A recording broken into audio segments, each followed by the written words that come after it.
সুপ্রিয় শিক্ষার্থীরা, তোমাদের জন্য আমি আরেকটি নতুন ভিডিও নিয়ে আসলাম। দেখো, এখানে আমি লিখেছি সহজভাবে মনে রাখার জন্য। অর্থাৎ আমাদের পরীক্ষাতে আসে অবজেক্টিভ অথবা বহুনির্বাচনী প্রশ্ন, সেখানে দেখা যায় অনেক ছেলেমেয়েরা এগুলো মনে রাখতে পারে না এবং সহজে এগুলো টিক চিহ্ন দিতে পারে না।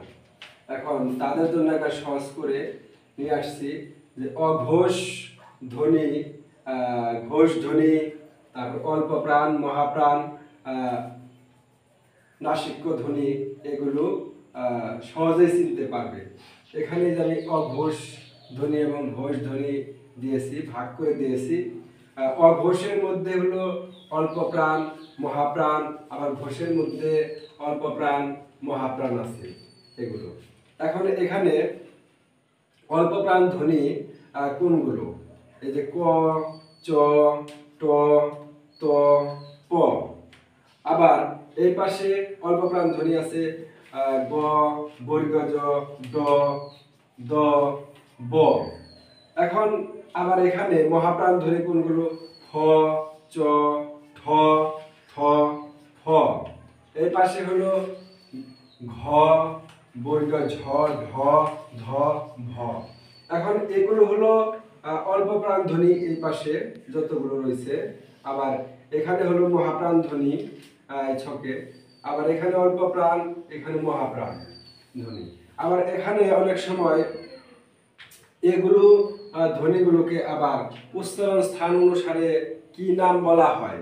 যেমন এখানে ক, খ, গ, ঘ, ঐ, এই ধ্বনি হলো উচ্চারণ স্থান অনুসারে কণ্ঠধ্বনি। ঠিক আছে। এখন অনেক সময় আবার ছেলে মেয়েদের বলা হয় বা টিক চিহ্নের মধ্যে বহুনির্বাচনী প্রশ্নের মধ্যে দেয়া হয় যে নিচের কোনগুলো নাসিক্য ধ্বনি। একবারে সহজ করে দিয়েছি এখানে। এই পাঁচটি হলো আমাদের নাসিক্য ধ্বনি। উয়, ইয়, মূর্ধন্য ন, দন্ত ন, ম। এই পাঁচটি হলো নাসিক্য ধ্বনি। আবার অনেক সময় দেখা যায় বহুনির্বাচনী প্রশ্নের মধ্যে থাকে যে নিচের কোনগুলো দন্ত ধ্বনি। তাহলে দন্ত ধ্বনি কোনগুলা?